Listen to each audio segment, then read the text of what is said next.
السلام عليكم واهلا بكم في درس جديد من دروس تعلم تي في. انا عمرو ابو هاشم ودي قناه تعلم تي في. لو اول مره تشوفني في الشاشه اشترك في القناه وتفعل زر الجرس عشان يوصلك كل جديد، ولايك للفيديو ده بالذات علشان يوصل لاكتر قدر من الناس. يعني وصلوا 100,000 50,000. الواحد بيطمع، يعني بيطمع في عشم الناس وبيطمع في طمع ربنا. يمكن ربنا ينفخ في صورة الواحد تلاقي الفيديو كده جايب 100,000 مشاهدة 50,000 مشاهدة فيطلع فايلر. ولكن النهارده مش درس على قد ما هو قصة حابب أحكيها معاكم أو أشاركها معاكم. طالت لمدة سنة ونص أو أقل من ذلك، يعني هي في حدود السنة وبعد السنة. يعني قصتي مع الإنجليزي. نصلي على النبي ونقول عليه الصلاة والسلام. وحابب إن أنا قبل ما أبدأ الفيديو ده إن أنا أقول لك إن أنا ما وصلتش لدرجة إن أنا أكون 100% أو بيرفكت في الإنجليزي. يعني مفيش حد 100% من متعلمي اللغة الإنجليزية أو شخص اتعلم اللغة الإنجليزية فهو بيرفكت. مفيش حد وصل للدرجة دي. حتى متحدثي اللغة الإنجليزية الأصليين نفسهم بيدرسوا الإنجليزي أو الأدب الإنجليزي، فمفيش حد يضحك عليك ويقول لك إن أنا قفلت اللعبة. قصتي بتبدأ مع إن الإنجليزي كان عبارة عن عقدة في حياتي جدا. عقدة، يعني عارف انت عقدة الخواجة. انا كان بالنسبة لي الانجليزي ده شيء لا يطاق. ما كنتش بحبه خالص. ما كنتش متخيل ان انا في يوم من الايام ان انا اتعلم انجليزي اصلا على المرحلة اللي انا عديت بيها. لان مرحلة الانجليزي بالنسبة لي كانت مرحلة صعبة جدا. ان انا شخص كنت بتعلم انجليزي مدارس. عارف انت انجليزي المدارس ده اللي هو اصلا محدش بيهتم بالانجليزي. وكذلك انا كنت ازهر، فما اقدرش اجزم لك ان الانجليزي كان مهم في الازهر اللي هو ايه اقضي حالك بيه. اللي هو يعني حصه الانجليزي كانت عباره عن ان انت احيانا ممكن تاخدها وممكن ما تاخدهاش. يعني اضحكك على حاجه، انا فتره الثانويه يعني المفروض تدح وتشد حيلك علشان توصل. كان درس الانجليزي عباره عن ان انا بروح اثبت حضور واقعد ورا في اخر صف في الدرس. اقعد لا اما اقعد اعد المدرس بيقبض كام، لا اما كنت بعمل حاجه تانية ودي كارثه. كنت بلعب ببجي ورا في الاخر كده. كنت انا والعيال بنقعد نلعب ببجي في الاخر. فده يديك ايحاء ان انا ما كنتش مهتم يعني ماده. ولكن عرفت اهميتها لما بدات ادخل الكليه والاقي ان في شباب بالنسبه لي او شباب اصدقائي انا، لا ده ايه ده، العيال دي بتتكلم انجليزي كده ازاي؟ فبدات الايه الغيره من هنا. ان انا اشمعنى ما اكونش زي دول؟ ليه ما اكونش بتكلم انجليزي زي ده؟ يعني في يوم من الايام افتكر ان انا كان في شخص في السكشن، فعشان يبين ان هو جامد قد ايه تقريبا اتكلم انجليزي محدش فهمه. لان احنا اصلا حتى ماده الانجليزي نفسها في الكليه احنا ما بناخدهاش. يعني هو الدكتور بينزل مذكره في اخر السمستر او اخر الترم، وان الله يحب المحسنين على كده. حتى الكليه نفسها ما بيهتموش بيها. يعني ده يديك منظومه الازهر عموما ما بتهتمش بالانجليزي.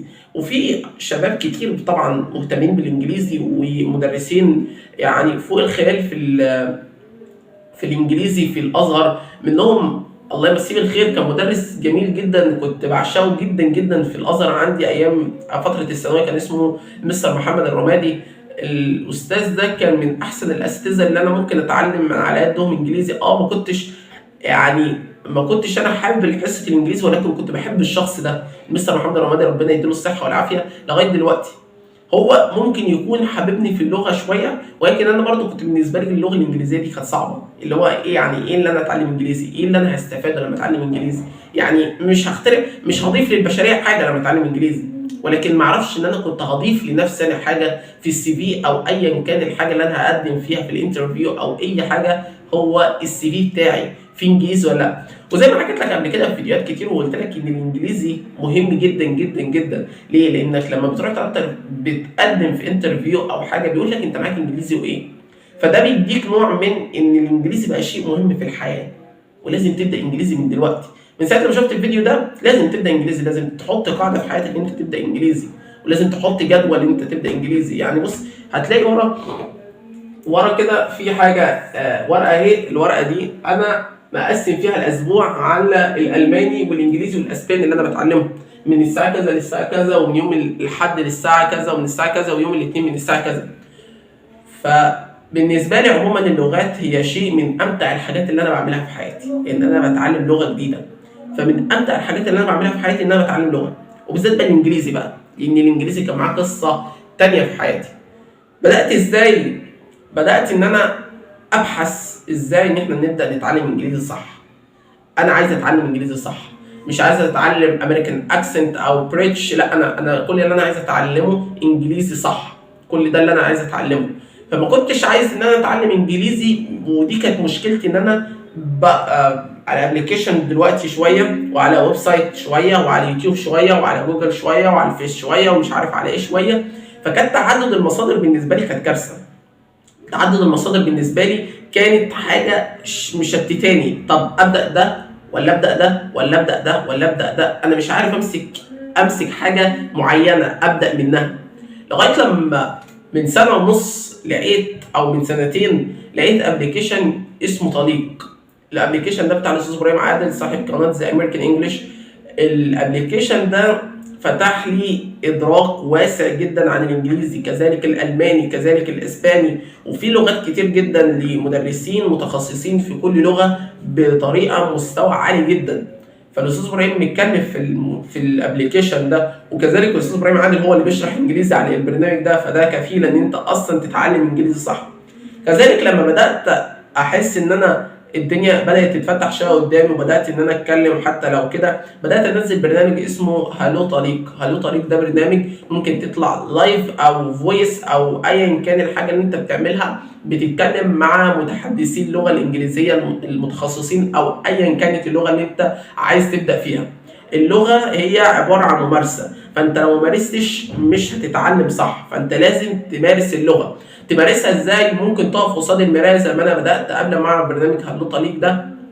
كنت اقف قصاد المرايه واقعد اتكلم، كنت بتكلم نفسي، كنت بتكلم حتى لو انا كنت بكسر حاجز الرهبه من الاخر. حاسس ان انا لما كنت اقعد في ناس حتى لو انا عارف كلمه، كنت بحس ان انا خايف ان انا اتكلم لغه انجليزيه، ده هيتريقوا عليا. فكانت دي مشكلتي برضه، ان انا كان عندي نوع من الرهبه ان انا اتكلم قصاد اي حد انجليزي، حتى لو انا كنت عارف ان الجمله اللي انا هنطقها دي صح، بس انا عندي رهبه برضه ان هيقول لك ده انجليزي فلاحه.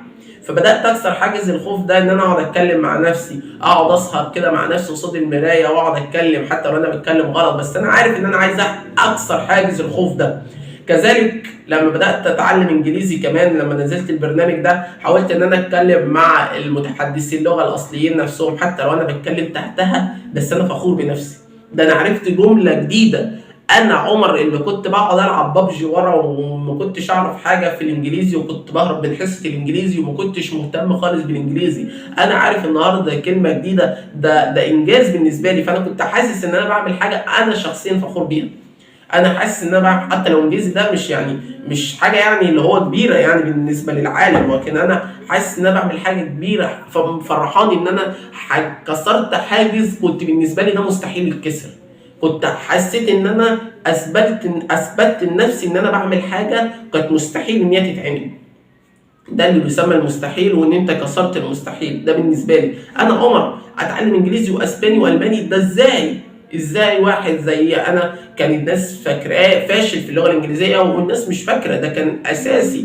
ان انا دلوقتي بقيت احسن، يعني احسن ان انا بتكلم انجليزي وان انا قاعد كده وبتكلم انجليزي مع الناس، وبتكلم انجليزي في لايف وانجليزي، وعندي قناه تيك توك بنزل عليها دروس انجليزي. فايه ده؟ ايه ده؟ هو ده عمر؟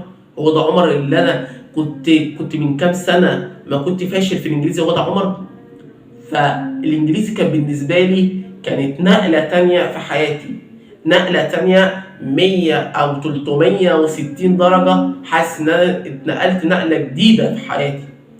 ففي الجزء الثاني من الفيديو ده هعلمك بقى ازاي ان انا بدات اترجم، وان انا ازاي اكتب، وان انا ازاي اسمع، وان انا ازاي ابدا اكتب صح، وان انا اتكلم صح، وازاي حطيت جدول لوقتي في الحاجات الكتير في الحياه اللي احنا بنشتغلها الايام دي. ففي الفيديو الجاي ان شاء الله هتابع معاك الجزء الثاني في الحاجات دي. انا حبيت بس ان انا اشارك معاك الجزء الاولاني، بدايه ازاي والجزء التاني هقول لك النهايه كانت ازاي. اشوفك في حلقه جديده ان شاء الله من قناه تعلم تي في، وما تنساش تنزل تشترك في القناه وتفعل زر الجرس وتعمل لايك للفيديو ده عشان يوصل لاكتر قدر من الناس. استنوني في الجزء التاني، اشوفك على خير. السلام عليكم.